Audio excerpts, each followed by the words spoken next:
Nggak ada? Ada yang lain nggak? Maaf Ustadz, saya pakai handphone jadi tidak ada medianya untuk begitu sekarang. Nih, Ada lagi yang bisa nggak? Maaf ya. baik. Nggak apa-apa, Mas. Oke, jika tidak ada, ini bisa saya share screen sendiri.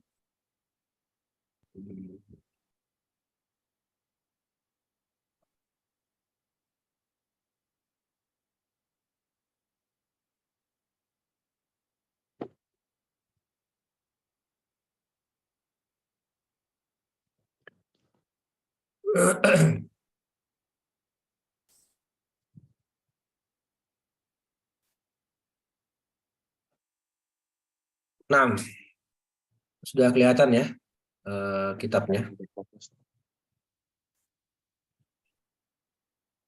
Bismillahirrahmanirrahim. Assalamualaikum warahmatullahi wabarakatuh. Alhamdulillahi wa kafa wassalatu wassalamu ala nabiyil mustafa alladhi la yantiqu anil hawa in huwa illa wahyun yuha wa ala alihi ahli sidqi wal wafa amma ba'd.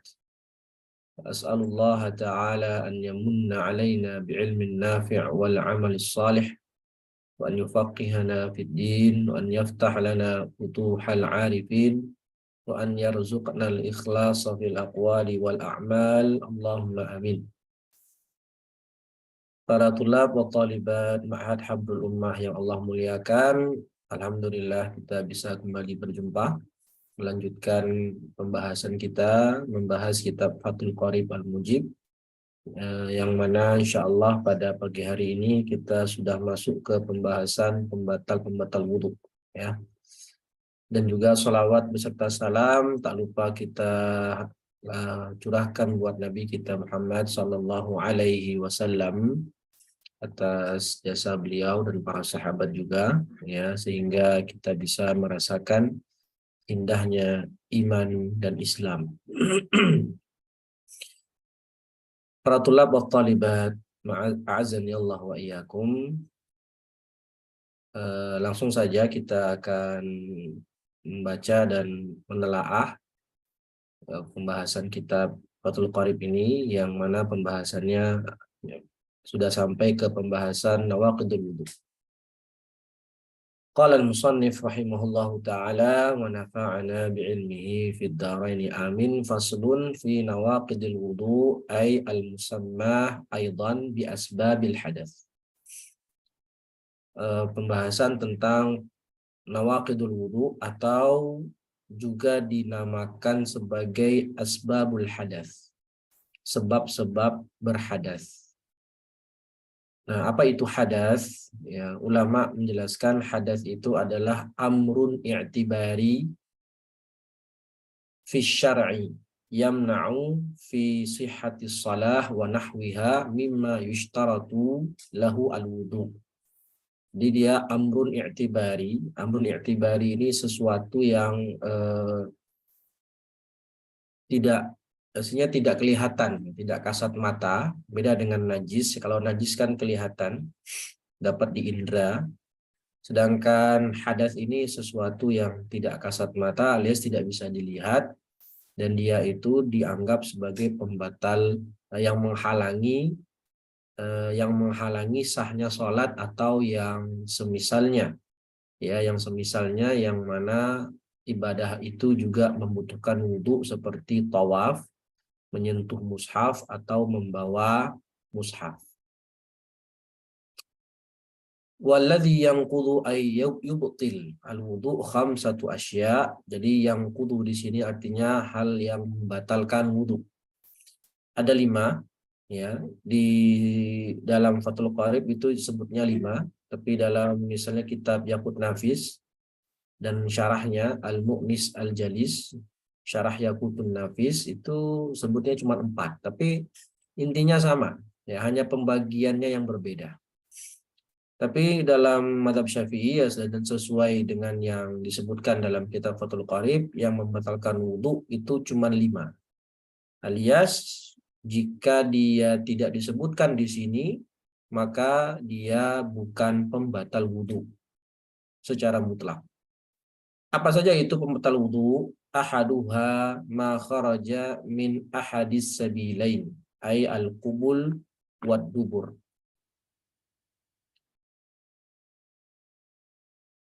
Segala sesuatu yang keluar dari 2 jalan, kubul dan dubur, depan dan belakang.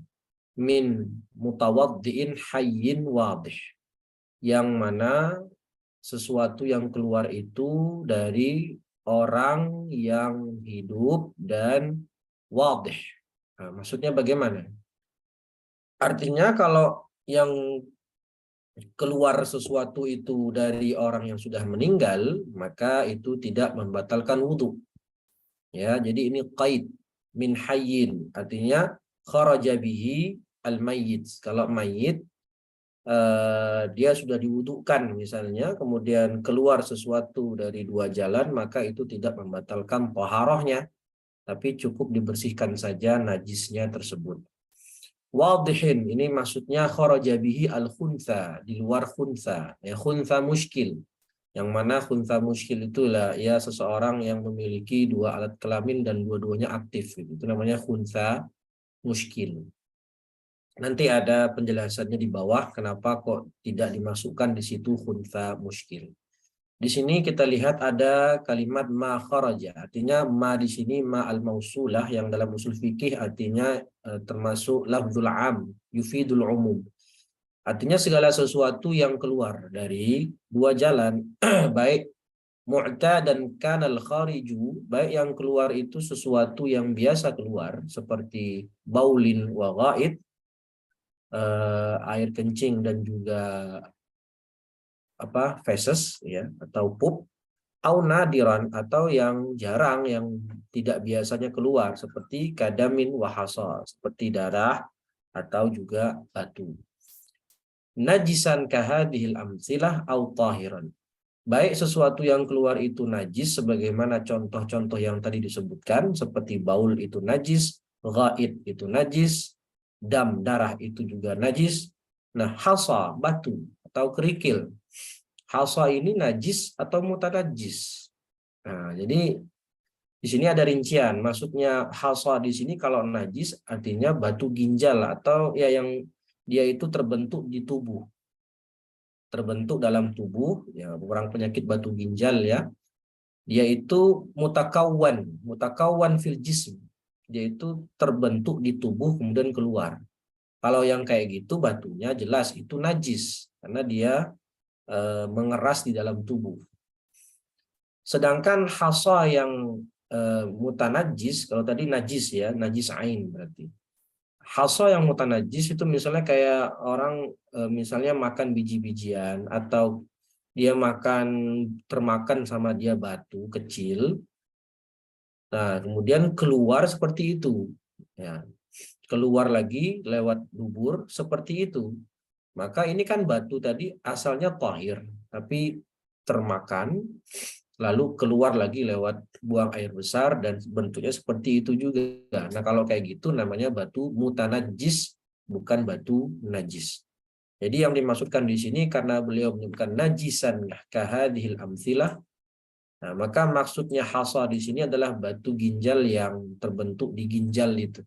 Ya, kemudian dia keluar lewat dubur ataupun kubul. Atau suci seperti cacing, illal mani al kharija bihtilamin min mutawaddiin mumakkin maq'adahu minal ard. Baik yang keluar itu sesuatu yang najis atau suci seperti cacing misalnya. Ya, seperti cacing. Maka itu adalah membatalkan wudhu secara mutlak. Tapi ada satu hal yang tidak membatalkan wudhu meskipun keluar dari sabilain, ahad sabilain, yaitu al-mani, illal mani. Al-kharij bihtilam, yang keluar ketika ihtilam dari orang yang berwudu memakin maq'adahu minal ard, yang dia itu tidur dalam keadaan mutamakin, ya kayak orang tidur sambil duduk begitulah, yang pantatnya nempel di lantai. Fala yanqudhu wudu'ahu, maka orang yang kayak gini wudunya tidak batal, tapi dia terkena wajib mandi. Nah, terkena wajib mandi. Jadi yang namanya keluar mani itu tidak membatalkan wudhu, tapi dia mewajibkan mandi. Ya. Bisa terjadi orang seperti itu, artinya dia hanya berhadas besar saja, ya bisa. Itu contohnya tadi. Tidur sambil duduk, kemudian mimpi basah. Maka orang ini dilihat dari sisi wudhunya batal, tidak. Tapi dilihat dari sisi dia wajib mandi, iya. Ya, maka ketika dia habis mandi ya selesai sudah, wudhunya tidak batal. Kenapa demikian? Karena ada kaidah fiqhiyah yang mengatakan ma aujaba a'zamal amrayni bi khususih lam yujib al adna bi umumi. Jadi ini kaidah fiqhiyah Syafi'iyah yang artinya ma aujaba a'zamal amrayn bi khususih, sesuatu yang sudah terkena kewajiban yang lebih tinggi karena kekhususannya, maka dia tidak terkena lagi kewajiban yang lebih rendah karena keumumannya. Nah, mani dilihat dari umum, dia itu adalah sesuatu yang keluar dari dua jalan, sama kayak baul wal ghaid tadi, secara umum. Ya. Tetapi secara khusus dia adalah mani, itu ya, adalah mani. Dan keluar mani mewajibkan a'zamal amrain, sesuatu yang lebih tinggi, yaitu mandi, dan mandi lebih tinggi tingkatannya daripada wudhu, kan begitu. Nah, karena keluarnya mani itu mewajibkan seseorang a'zamal amrain, mandi al-ghusl, maka dia tidak terkena lagi yang namanya kewajiban wudhu. Nah, contoh lain yang sederhana, misalnya dalam kasus zina, wal'iyadzubillah. Pezina muhsan itu hukumannya dalam hudud adalah rajam, sampai mati, kan begitu. Sedangkan orang yang tidak berzina, alias tidak sampai ada idkhalul farj di situ, cuman berciuman saja, ya, cuman terjadi ciuman, maka ini kan hukumannya bukan had, bukan diberikan had zina, tapi hukumannya di ta'zir. Hukuman ta'zir bisa di penjara sekian hari atau dicambuk cuman 10 kali, nah gitu, di ta'zir. Nah, bagaimana kalau ada orang ketika berzina dia ciuman dulu, ciuman baru berzina? Ya, apakah perlu kita ta'zir dulu baru kita rajam, atau kita ta'zir dulu baru kita cambuk satu sekali? Ya, tidak perlu, karena misalnya tadi pezina muhsan, ya, yang wajib dirajam kalau terbukti begitu ya, maka karena dia sudah terkena hukuman yang lebih tinggi yaitu dirajam, tidak perlu kita ta'zir lagi, meskipun faktanya dia melakukan ciuman dulu dan nanti ujung-ujungnya berzina. Nah, ini kaidahnya ya, dan dua contoh yang tadi sudah kita sebutkan. Jadi orang itu bisa dia kondisinya berhadas kecil saja, seperti orang yang tidur, tidak mimpi, atau yang menyentuh kemaluan, atau yang buang air kecil atau buang air besar, kan itu berhadas kecil saja. Bisa juga dia berhadas kecil dan besar, ya, seperti orang tidur kemudian ihtilam, maka dia terkena hadas kecil maupun hadas besar.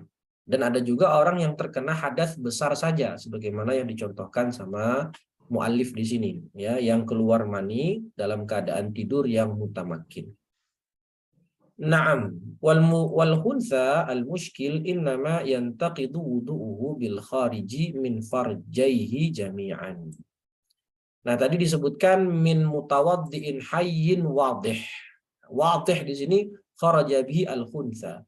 Khuntha, apakah dengan keluarnya sesuatu dari dua jalan membatalkan wudhu? Iya, tapi syaratnya dikatakan di sini batal wudhunya kalau keluar dari alat kelaminnya dua-duanya, baik kubul maupun dubur. maka baru disebut batal. Tapi kalau cuma salah satu, berarti mafhum mukhalafahnya kalau cuma salah satu saja, ya maka ini tidak membatalkan wudhunya khunsa. Tapi ini tentu perkara yang amat sangat jarang ya, tidak perlu kita terlalu lama berpusing-pusing dalam masalah itu. Karena sesuatu yang nadir, bahkan kata Syekh Al-Habib itu in adamal wuqu, ya mungkin saja tidak ada sama sekali. Wallahu a'lam bissawab. Itu yang pertama, pembatal pertama. Lalu kedua adalah an-naumu ala ghairi hayatil mutamakkin. Tidur dalam keadaan tidak mutamakkin. Yaitu tidur yang mana, mohon maaf, pantatnya tidak menempel di tanah. Wa fi ba'di nusakh al-matni ziyadah minal ard. Ya, ada di dalam cetakan lain itu ada tambahan min ala ghairi hayatil mutamakkini minal ard, gitu. Bimaq'adihi, dengan tempat duduknya, wal ardu laisat biqaidin, dan tanah itu bukanlah qaid, bukanlah pengikat, bukanlah syarat. Artinya dia duduk dimanapun, dia duduk di meja, dia duduk di kursi, atau dia duduk di lantai, atau dia duduk di atas kasur, selama posisi tidurnya itu mutamakkin, maka la yang kutul wudu. Wa kharaja bil mutamakkin, berarti kalau dia itu tidak mutamakkin. Seperti apa contohnya? Ma launa maqa'idan ghaira mutamakkinin. Kalau dia tidurnya dalam keadaan duduk yang tidak mutamakkin, alias salah satu kakinya terangkat misalnya, sehingga membuat lubang duburnya terbuka, ya, yang memungkinkan akan terjadinya keluar sesuatu saat tidur yang tidak dia rasakan, atau tidur sambil berdiri. Nah, ini juga disebut tidak mutamakkin. Au ala qafahu walau mutamakkinan, atau dia tidur berbaring terlentang, ya, walau mutamakkinan. Nah, maka juga tidak disebut tidur yang tidak membatalkan wudhu. Jadi yang membatalkan wudhu adalah tidur yang sambil duduk dan kondisinya mutamakkin. Naam. Pembatal yang ketiga adalah zawalul aql, hilangnya akal, ya, disebabkan oleh sukrin au maradin, karena mabuk atau gila. Ya, marad, ya, penyakit seperti gila atau pingsan atau yang lainnya. Kenapa bisa dikatakan pembatal wudhu? Karena tidur saja, ya, tidur saja itu bisa membatalkan wudhu, apalagi kalau akalnya hilang. Tentu ini qiyas aula, lebih lagi membatalkan wudhu. Pembatal yang keempat adalah lamsur rajuli al-mar'atal ajnabiyah. Nah, ini lamsu ar-rajuli.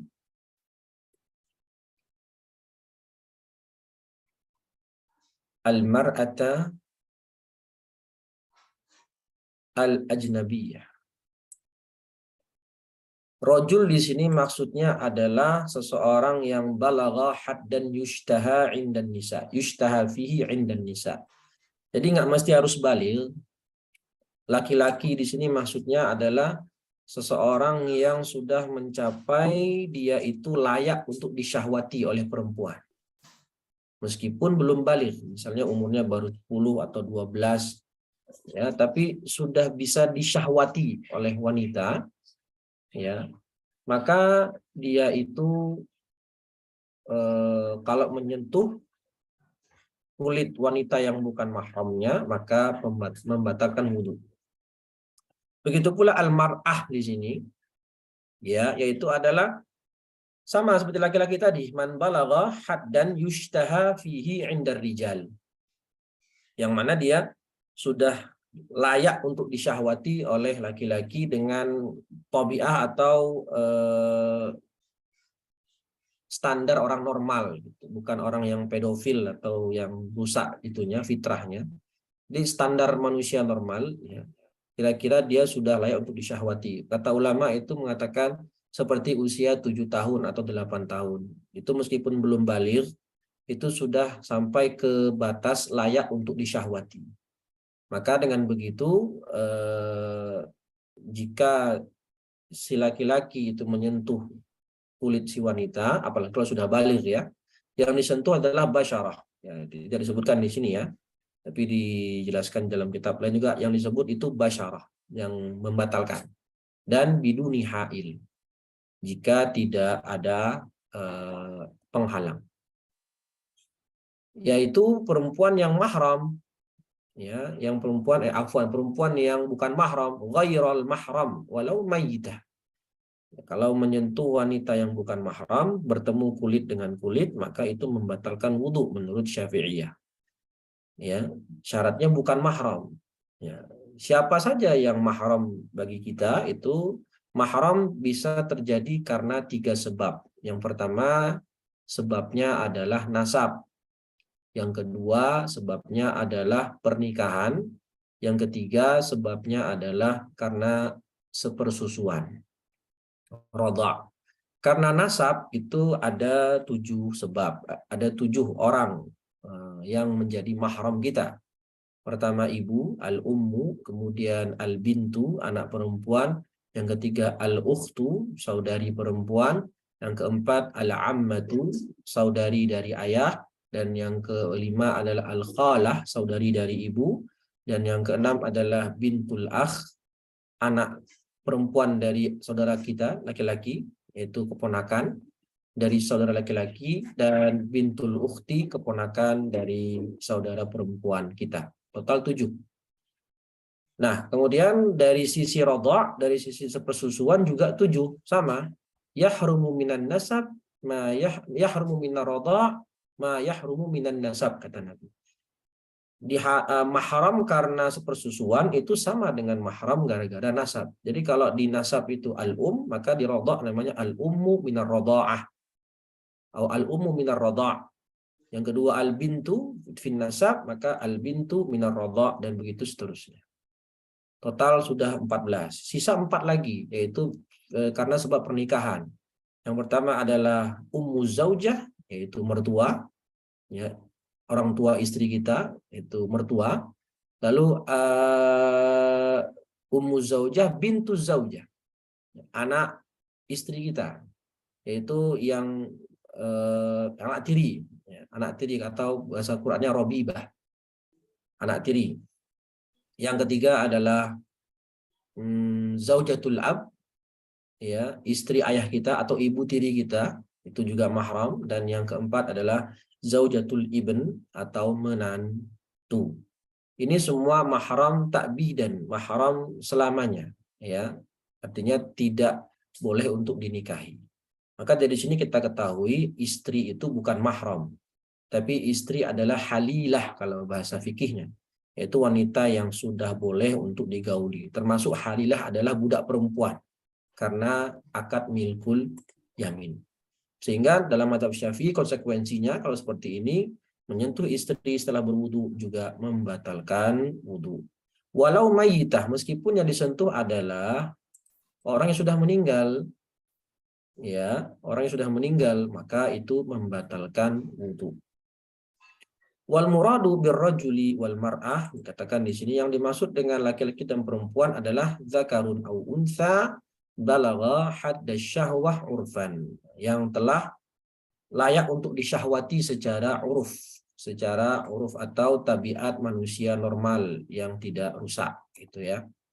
Wal muradu bil mahram, yang disebut dengan mahram, man haruma nikahuha ala ta'bid, yang diharamkan untuk dinikahi selamanya, ya, tidak boleh selamanya. Nanti ada juga mahram itu dalam fikih nikah, ada mahram ala ta'qid, sementara.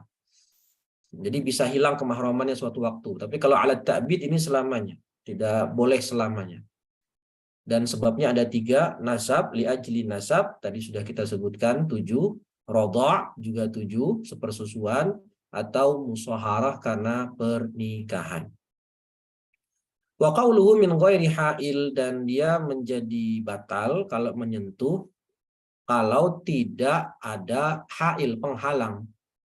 Yukhriju ma law kana hunaka ha'il. Kalau ada penghalang yang menghalangi sentuhan kulit ketemu kulit, maka tidak batal. Fala naqdha hina idzin. Meskipun penghalangnya itu tipis, kayak tisu misalnya. Misalnya kayak gini ya, nih ada tisu.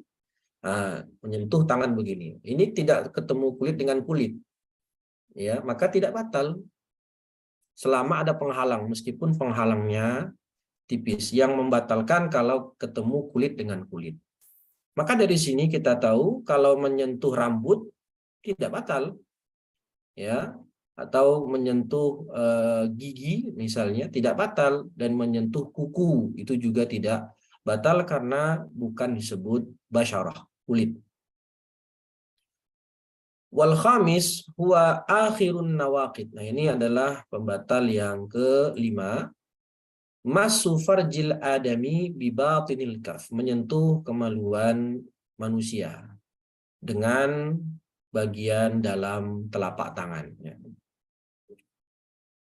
Min nafsihi au ghairihi, baik dia menyentuh kemaluan dirinya sendiri atau menyentuh kemaluan orang lain. Zakaran au unsa, laki-laki ataupun perempuan. Saghiran au kabiran, baik dia masih kecil maupun sudah dewasa. Hayyan au mayitan, baik itu masih hidup atau sudah meninggal dunia. Mutlak batal. Ya, mutlak batal. Walauzul adami saqitun fi ba'di nusakhil matni. Nah, kalimat al-adami ini ada yang hilang di sebagian naskah. Di sini kita jelaskan, kita tahu disebutkan oleh musannif itu beberapa syarat, yaitu masu farjil adami. Adami artinya kalau bukan adami, kalau dia menyentuh kemaluannya binatang, maka tidak batal. Karena yang batal adalah farjul adami. Dan bibatinil kaf, dengan bagian dalam tangannya, telapak tangan. Sini atau bagian dalam jari. Pokoknya kata ulama yang mana kalau kita begini kan, kita tutupkan begini, nah yang tertutup yang mana? Yang tertutup. Kalau yang bagian yang tertutup itu, itulah yang membatalkan wudhu kalau menyentuh kemaluan. Berarti kalau pinggir tangan ini menyentuh kemaluan dengan pinggir tangan, pinggir jari afwan, atau juga sini, itu tidak membatalkan wudhu menurut mazhab Syafi'i. Atau ujung jari, nah, itu juga tidak membatalkan wudhu. Atau punggung tangan, menyentuh kemaluan dengan punggung tangan itu juga tidak membatalkan wudhu. Yang membatalkan wudhu kalau menyentuh kemaluan adalah dengan batinil kaf, yang kalau kita tutup, mana yang bagian yang tertutup, itu dia yang membatalkan wudhu kalau menyentuh kemaluan. Nah, ada perbedaan antara membatalkan wudhu karena menyentuh wanita yang bukan mahram, menyentuh lawan jenis yang bukan mahram, dan menyentuh kemaluan. Di antara perbedaannya kata ulama, kalau menyentuh lawan jenis yang bukan mahram, itu yang batal al-lamis wal malmus. Dua-duanya batal. Si yang nyentuh dan yang disentuh batal dua-duanya. Nah, kalau menyentuh kemaluan, yang batal hanyalah yang menyentuh. Sedangkan yang malmus, yang disentuh tidak batal. Ya, yang disentuh tidak batal. Kemudian perbedaan yang kedua adalah kalau menyentuh lawan jenis itu intinya kalau menyentuh kulit dengan bagian apapun, mau kesentuh dengan siku atau tersentuh dengan lengan sini, ya, atau tersentuh pipi dengan pipi, jidat dengan jidat, pokoknya kalau tersentuh kulit, bertemu kulit dengan kulit, batal secara mutlak menurut mazhab Syafi'i. Nah, beda dengan menyentuh kemaluan, itu hanya dengan bagian dalam tangan, batinil kaf. Kalau tidak dengan batinil kaf, tidak membatalkan wudhu. Taib, itu sebenarnya ada banyak perbedaannya, bisa itu ada dalam kitab-kitab yang lebih tebal seperti Ikmalut Tadris juga disebutkan di situ, ya, Syarah Yaqutun Nafis. Ala kulli hal itu di antara perbedaan membatal wudhu karena menyentuh lawan jenis dan membatal wudhu karena menyentuh kemaluan. Wallahu a'lam bishawab. Wa kadza qauluhu massu halaqati duburihi. Nah, menyentuh halaqah dubur. Apa bahasa Indonesianya halaqah dubur itu ya? Jadi bagian yang terbuka ketika kita jongkok dan bagian yang tertutup ketika kita berdiri. Nah, itu halaqatud dubur, yang di dubur. Jadi mohon maaf, lubang dubur dan sekitarnya itu. Yang kalau kita jongkok dia terbuka, kalau kita berdiri dia tertutup. Itu juga termasuk membatalkan wudhu kalau disentuh. Ya, yang kudu alal qaulil jadid. Nah, alal qaul jadid. Berarti wa alal qaul qadim la yang kudu masul halaqah. Nah, menurut qaul qadimnya Imam Syafi'i ini tidak membatalkan wudhu. Tapi menurut qaul jadid, dan ini yang mu'tamad, pendapat resmi madhab, batal. Wal muradu biha multaqal manfad. Ya, itu yang tadi saya katakannya, multaqal manfad. Wa bi batinil kaf, dan batal jika dengan batinil kaf. Ar-rahah ma'a butunil asabi. Rahah itu ini rahah. Sedangkan bagian dalam jari-jari ya ini butun al-asabi'. Rahah itu ini. Nah, ini butun al-asabi'. Wa kharaja bi batinil kaf. Berarti keluar dari konteks batinil kaf. Zahiruha. Nah, ini di luar, bagian luar telapak punggung tangan, wa hurufiha, dan pinggir tangan, harf, ru'usul asabi', ujung jari, wa ma bainahuma, di antara dua ini. Yang penting di sini, pinggir-pinggir. Fala naqdha bidzalik, maka itu tidak membatalkan wudu, ai ba'da tahammulil yasir. Ya, maka tidak membatalkan wudu. Naam. Itu dia 5 pembatal wudhu dalam mazhab Syafi'i. Dan ini jika tidak ada disebutkan dalam pembahasan ini, maka tidak membatalkan wudhu. Seperti apa contohnya? Kalau dalam mazhab Hambali kan kalau makan daging unta, batal menurut mazhab Hambali. Di mazhab Syafi'i enggak, karena tidak termasuk pembatal wudhu yang sudah disebutkan barusan. Ya, atau muntah. Muntah apakah membatalkan wudhu? Tidak. Keluar darah dari hidung misalnya. Ya, keluar darah dari hidung. Itu tidak membatalkan wudhu. Itu cukup untuk membersihkan najisnya. Itu babnya izalatun najasah nanti, bukan pembatal wudhu. Atau murtad, wal'iyadzubillah. Orang murtad apakah batal wudhunya? Tidak batal. Ya, orang murtad tidak batal wudhunya. Tapi tentu murtad adalah perbuatan yang sangat besar dosanya tentunya. Tapi kalau misalnya ada orang murtad kemudian misalnya nih, misal jam 7 dia murtad, wal'iyadzubillah. Dia sudah wudhu subuh tadi, wudhunya belum batal. Jam 7 murtad, kemudian jam 10 balik Islam, syahadat lagi. Tiba waktu zuhur dan wudhunya masih ada, maka dia boleh untuk langsung sholat tanpa berwudhu kembali karena murtad tidak membatalkan wudhu. Wallahu a'lam bishawab.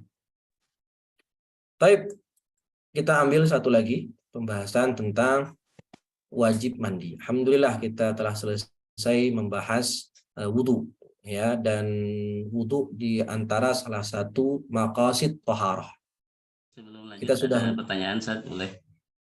Oh ya, monggo Pak Fauzi, silakan. Ya, terkait dengan apa namanya, bersentuhan dengan istri, gitu. Ada yang bertanya, itu kan katanya sudah dinikahi. Kalau belum dinikahi, oke lah katanya batal. Tapi kalau udah dinikahi, kenapa jadi kenapa jadi batal? Ada pertanyaan begitu ke saya tuh. Bagaimana menjawab ini? Nah, ya, itu kembali pada siapa mahram kita. Nah, gitu. Karena tadi kan penjelasannya lamsul mar'ah al-ajnabiyah. Al-ajnabiyah berarti yang bukan mahram. Nah, kita kembalikan yang mahram kita itu siapa? Nah, tadi itu sudah kita sebutkan ya, ada 18. 7 dari nasab, 7 dari sepersusuan, dan 4 dari pernikahan. Maka mafhum mukhalafahnya, selama dia bukan termasuk di 18 itu, maka otomatis disebut tidak mahram. Ya, tidak mahram. Karena dia tidak mahram, maka masuk ke dalam konteks mar'ah ajnabiyah. Meskipun dia istri, berarti ya, istri. Maka ulama menyebutkan istri itu halilah. Halilah itu ya wanita yang memang bukan mahram, kan berarti mahram itu adalah wanita yang tidak boleh untuk kita nikahi. Kalau istri itu mahram, maka istri nggak boleh kita nikahi, kan begitu. Nah, tapi wanita itu namanya istri itu halilah yang sudah kita kita nikahi dan halal untuk digauli. Tapi tetap masuk dalam konteks yang bukan mahram. Ini menurut mazhab Syafi'i, ya. Tapi kalau kita mau bicara mazhab lain seperti Abu Hanifah mengatakan menyentuh wanita itu tidak menyentuh lawan jenis, mohon maaf, itu tidak membatalkan wudhu secara mutlak. Karena yang membatalkan wudhu adalah jima menurut mazhab Abu Hanifah. Tapi kalau dalam mazhab Maliki dan mazhab Hambali membatalkan wudhu kalau menyentuh lawan jenis kalau ada dengan syahwat. Tapi kalau tidak dengan syahwat itu tidak membatalkan wudhu. Nah, jadi di sini ada memang khilaf ulama ya. Tapi kita kalau bicara konteks mazhab Syafi'i batal dengan syahwat atau tidak dengan syahwat itu membatalkan wudhu. Gitu Pak. Wallahu a'lam bishawab. Boleh saya nyambung pertanyaan Ustaz? Nyambung yang ini. Ustaz, kan kita ada tuh istilahnya la tusafirul mar'ah illa mazu mahramin. Nah, pengertian mahram ini apa ya Ustaz dikaitkan dengan konteks wudu ini gitu, yang safar tidak boleh safar kecuali dengan mahramnya gitu kan. Nah, istri kan boleh kita berjalan dengan apa mahram istri gitu. Gimana, Pak? Jaid.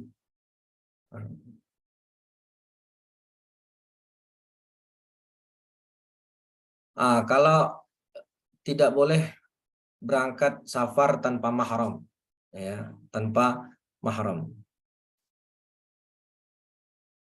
Di sini walau alam saya kurang paham, cuman saya pernah baca dalam fatwa Darul Ifta itu ya. Istri itu tetap boleh safar dengan wanita yang dengan teman-teman wanitanya. Tujuannya itu untuk supaya dia aman dari gangguan atau aman dari ancaman. Selama dengan wanita yang teman-temannya, ya teman-temannya yang lain itu, maka boleh safar. Boleh safar meskipun tidak dengan mahram, begitu. Walau alam ya, mungkin pengertian safar mahram di sini bukan seperti pengertian safar dalam wudhu. Artinya kalau istri dengan mahram maka boleh dengan suami, kan begitu ya. Suami kan bukan mahram begitu. Dalam konteks wudhu ya, bukan mahram. Tapi maksudnya di sini mahram di dalam safar itu tujuannya supaya tidak diganggu atau aman selama perjalanan. Maka bisa saja dengan suami atau dengan teman-teman perempuannya bareng-bareng gitu. Bareng-bareng.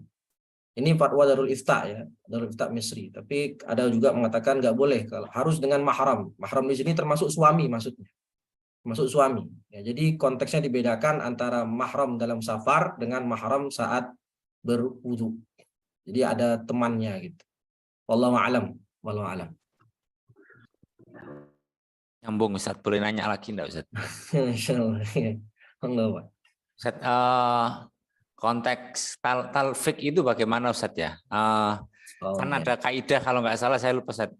Amalul ami idza wafaqa madhaban muayyanan itu Ustaz. Dan talfik ya. Ya, ketika seorang orang awam itu beramal bahwasanya yang diketahui bahwasanya wudunya itu ala madhab Syafi'i, tapi dia meyakini bahwasanya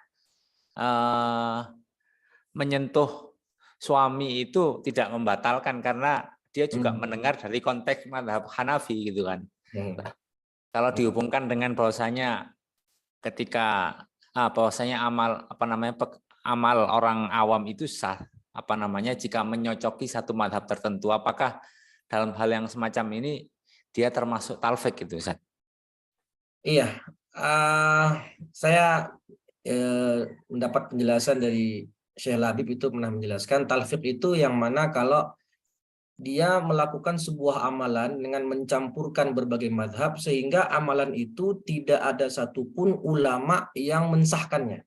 Nah itu talfik itu yang tidak diperbolehkan alias tercela. Jadi satu amalan dia pakai semua madhab gitu. Yang mana nanti hasil amalannya dia itu kalau ditanya ke ulama yang 4 itu nggak ada yang membolehkan. Itu dia yang tidak boleh. Ya, contohnya gimana? Dia mau nikah tapi nggak pakai wali, mau ngikut madhab Abu Hanifah, ya nggak pakai wali. Taib. Terus dia nggak pakai wali plus nggak pakai saksi, mengikuti pendapat Malikiyah yang mana nggak wajib pakai saksi. Nah ini kan nanti dia menikah tanpa wali plus tanpa saksi. Ini hasil perbuatannya itu tidak sah menurut Abu Hanifah. Abu Hanifah mengatakan memang nggak pakai wali tapi pakai saksi. Nggak sah juga menurut Malikiyah yang mengatakan harus pakai wali meskipun tidak pakai saksi. Apalagi menurut jumhur fuqaha harus ada wali, harus ada saksi. Maka kalau satu amalan itu dia campur adukkan semua qaul ulama yang akhirnya menjadi tidak sah, ini talfik yang tercela. Ya. Nah, kalau yang tadi Bapak tanyakan itu sudah beda kasus. Wudu pakai Syafi'i. Kemudian masalah lamsul mar'ah ajnabiyah dia pakai qaul Hanabilah atau qaul Hanafiyah. Maka di sini kalau dilihat dari penjelasan tadi itu tidak termasuk talfik yang tercela, ya, tidak termasuk talfik yang tercela. Meskipun mungkin nanti ada yang mengatakan itu juga nggak boleh. Jadi kalau wudunya Syafi'i maka juga konsekuen dong, ya, pembatal wudunya juga Syafi'i gitu. Tapi yang sepakat ulama mencelanya yang tidak boleh yang tadi, yang pertama, kasus yang pertama. Karena satu ibadah dia pakai semua madhab dan akhirnya melahirkan ibadah yang tidak ada satupun ulama yang membolehkan.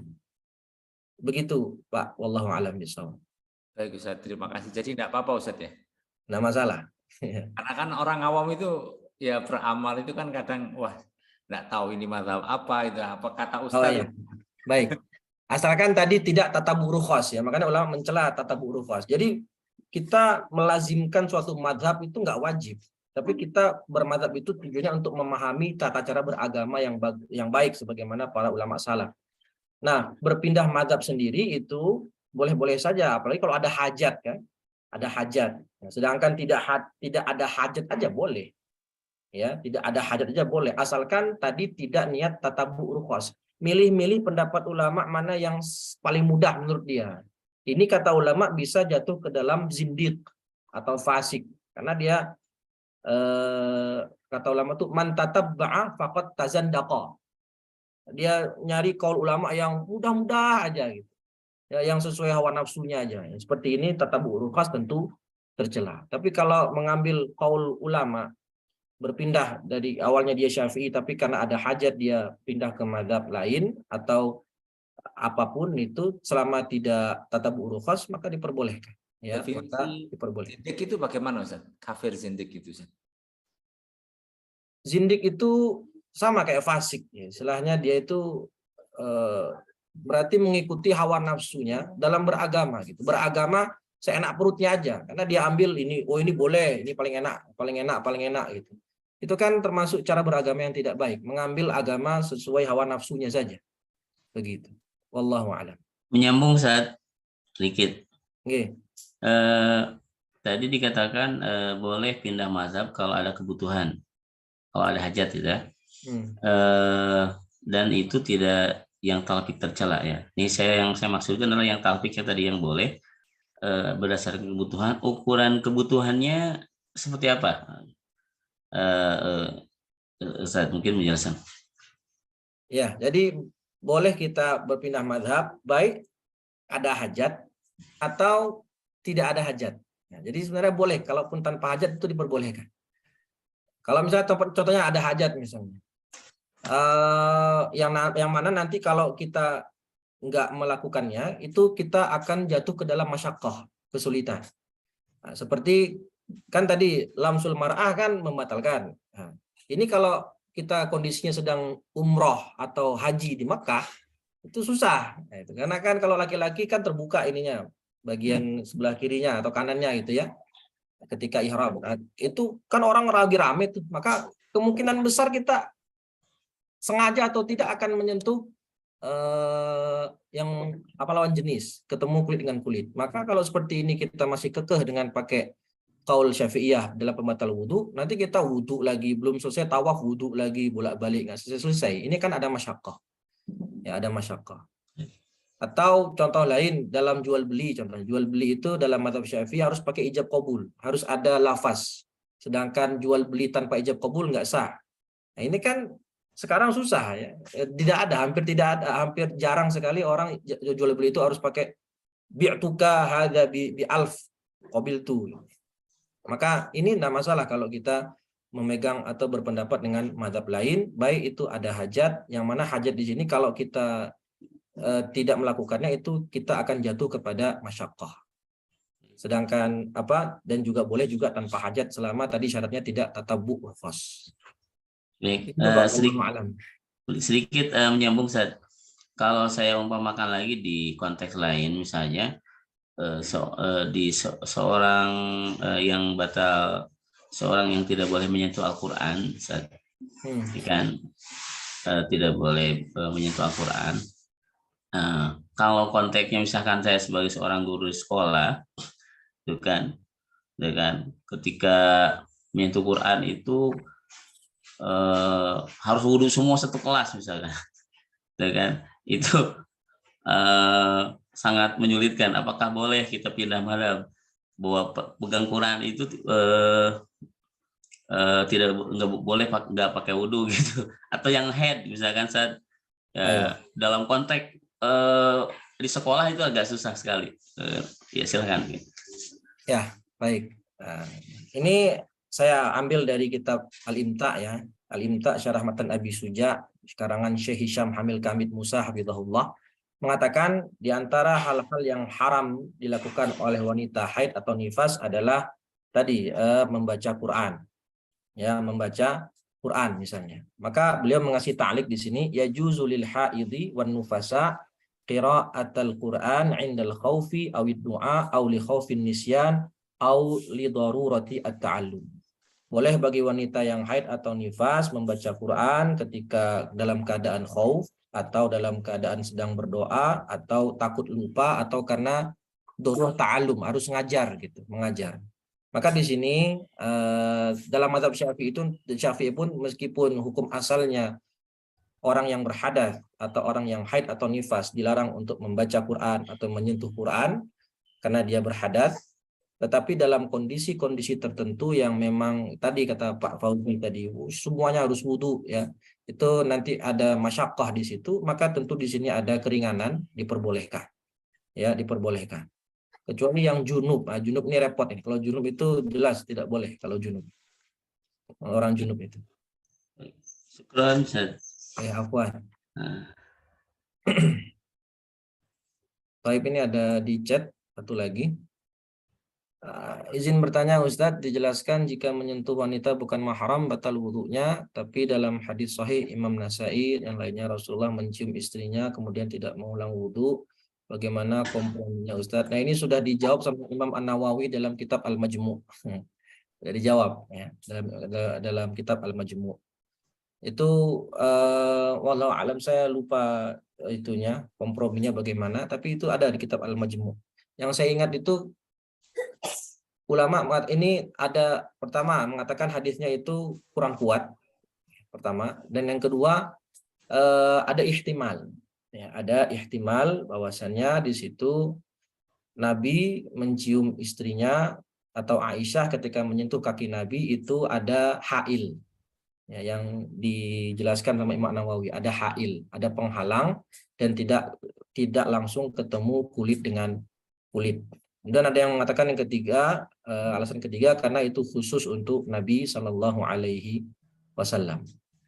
Nanti kalau misalnya itu ketemu, saya postingkan di grup insya Allah. Itu bagaimana kompromi antara dalil tersebut. Kenapa kok mazhab Syafi'i tetap mengatakan batalnya wudhu wanita bertemunya kulit dengan kulit yang bukan mahram, baik meskipun itu suami istri.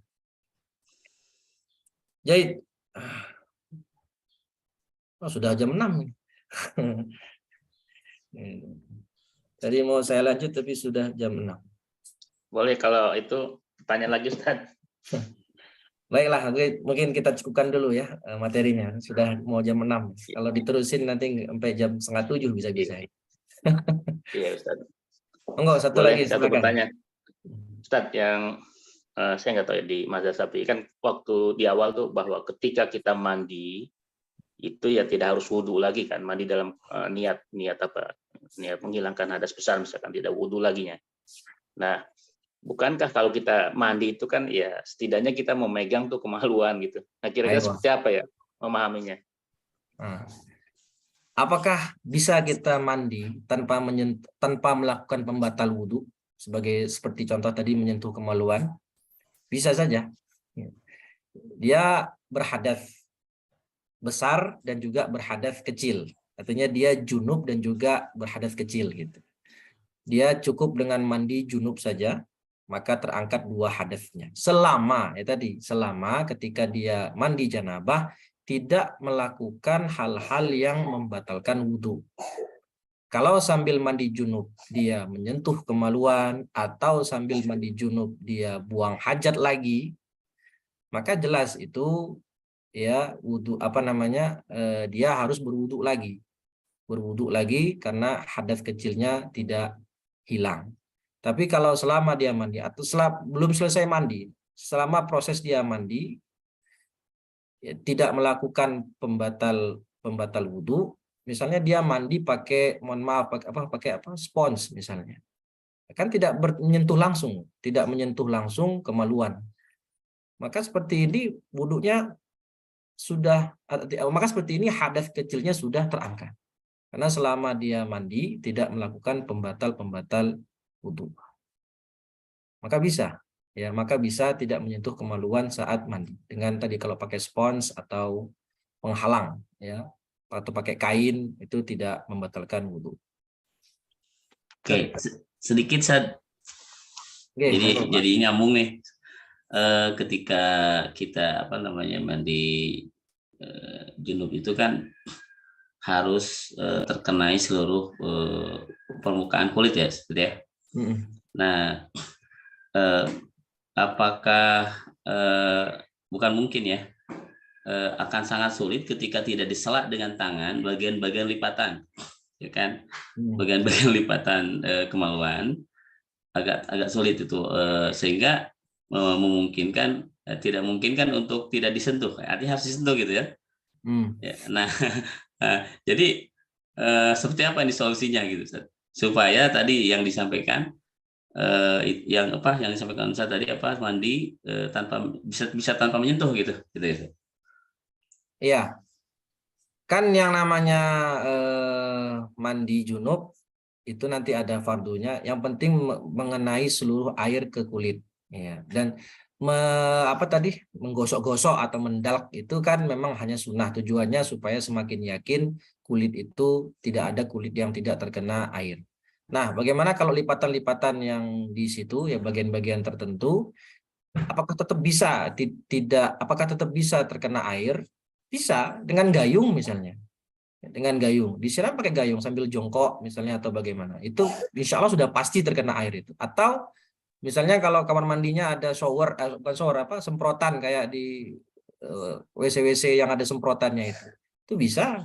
Yang penting kan seluruh badan terkena air. Masalah mendalk atau menggosok-gosok itu kan hanya sunnah. Karena fardunya mandi adalah ta'mimul ma' ila jami'il badan atau ala jami'il badan, mengenakan seluruh tubuh dengan air. Maka bisa dengan tanpa menyentuh juga bisa, dengan menyiram atau dengan pakai gayung, atau juga bisa dengan dengan semprotan ya. Tapi kalau ternyata memang harus menyentuh ya enggak masalah, nanti dia wudhu lagi. Baik, nyambung sedikit lagi. Berarti terima kasih menggosok-gosok dengan tangan itu termasuk sunnah ya. Nah, masuk ke wudhu Ustaz. Berarti wudhu pun kalau tanpa menggosok-gosok dengan tangan itu boleh Ustaz ya? Ya, karena itu adalk namanya ya Pak ya. Adalk itu adalah sunanul wudhu, sunnah wudhu. Tujuannya kan supaya semakin rata, meratakan seluruh anggota wudhu gitu. Sunnahnya begitu. Tapi yang penting adalah terbasuh anggotanya. Rukunnya kan itu, terbasuh dengan air. Ya, terbasuh. Nah, kenapa kok disunahkan untuk mendalk? Supaya anggota wudhunya itu terbasuh secara merata. Ya, secara merata. Ya, gitu, Pak. Wallahu a'lam. Baik, syukron Ustaz. Ya, afwan. Sudah, Baik, Ustaz. mungkin ada lagi? Saya mau tanya tentang mandi tadi. Iya. Itu kesempurnaan dapat status suci lagi itu setelah meratakan seluruhnya air atau gimana, Ustaz? Dan misalkan status itu didapatkan setelah meratakan air ke seluruh badan nih, maka menyela-nyela atau memegang kemaluan sebelum rata seluruhnya tidak membatalkan hadasnya lagi. Gimana, Ustaz? Ya, jadi setelah sempurna mandinya, ba'dal faragh, ya, setelah seluruhnya setelah jadi seluruhnya ketika saya itu, mandi, saya gosokkan atau saya pegang kemaluan saya, itu enggak ya tetap suci saya, karena misalkan saya belum selesai maksudnya mandinya. Iya. Belum selesai mandinya. Iya, belum selesai mandinya kan. Boleh, Ustaz. Atau misalkan dia niatnya disisain bagian satu lah, itu berarti dibasuh terakhiran, itu juga nggak apa-apa, Ustaz, ya, megang kemaluan sebelumnya. Ya, karena ada Nabi kan begitu cara mandinya. Jadi Nabi Muhammad alaihissalatu wassalam ketika mandi junub, dia pertama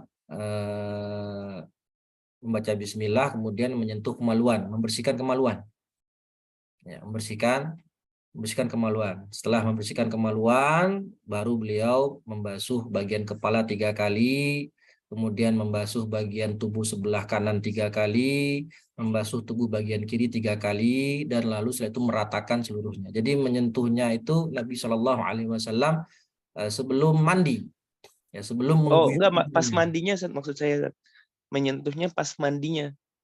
Jadi ada bagian satu yang ditinggalkan. Itu gimana, Ustaz? Soalnya kan kalau misalkan mandinya belum selesai gitu ya? Iya, mandinya belum selesai. Kan mandi itu kan meratakan seluruh badan. Iya. Ada satu hal yang belum rata gitu. Karena kan status itu didapatkan setelah status suci itu kan pasti didapatkan setelah ratanya air ke badan. Gimana, Ustaz? Ya berarti ya tidak batal ya. Karena dia masih proses mandi. Ya, berarti yang batal itu kalau dia telah selesai mandi, kemudian kencing, atau selesai mandi, kemudian menyentuh kemaluan, atau istinja misalnya, maka itu membatalkan. Berarti kalau belum selesai mandi, batal. Berarti dia masih proses mandi ya. Ketika proses mandi, maka dia sedang proses mengangkat hadas besar. Maka ketika hadas besarnya terangkat, otomatis juga hadas kecilnya juga terangkat. Oke, siap, Ustaz. Baik, mungkin cukup. Oh, cukup. Sedikit lagi boleh, Ustaz? Oke, monggo Pak Fauzi. Ya. Lagi. Pertanyaannya, apakah bagian dalam dari anus itu merupakan bagian permukaan kulit, Ustaz? Oh iya, tadi dikatakan multaqal manfaz itu tidak sampai, kan bagian luar aja Pak. Jadi zahir, bagian luar. Bagian luar. Kalau bagian dalam termasuk misalnya dalam hidung. Apa tuh? Ya, dalam hidung ini itu bukan zahir, itu batin. Atau mulut, itu lidah, itu zahir, itu batin, bukan zahir. Maka itu bukan yang wajib dibasuh tatkala mandi. Bagian dalam anus ya berarti kan. Cuma katanya itu, ketika dia keluar, ketika dia misalkan pup gitu ya, itu kan bagian dia kan keluar, berarti dihukumi dia bagian luar katanya. Ada yang mengatakan gitu. Nah, jadi itu tadi multaqal manfat itu kalau kita jongkok dia terbuka, kalau kita berdiri dia tertutup. Nah, mana bagian yang ketika jongkok itu terbuka, itulah yang disebut multaqal manfat itu. Oh, multaqal manfat. Itu dia. Multaqal manfat boleh tidak tersentuh gitu kan?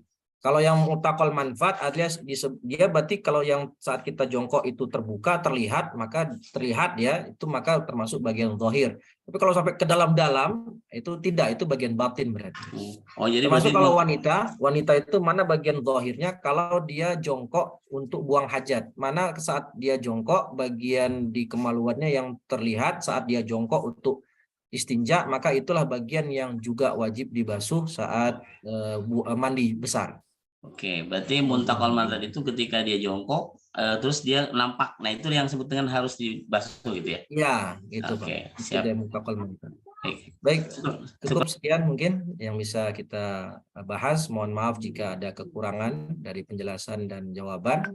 Semoga bermanfaat bagi diri saya pribadi dan kita semua. Kita tutup dengan membaca hamdalah dan doa kafaratul majlis. Alhamdulillahirabbil alamin. Subhanakallahumma wa bihamdika asyhadu an la ilaha illa anta astaghfiruka wa atubu ilaih. Assalamualaikum warahmatullahi wabarakatuh. Waalaikumsalam warahmatullahi wabarakatuh.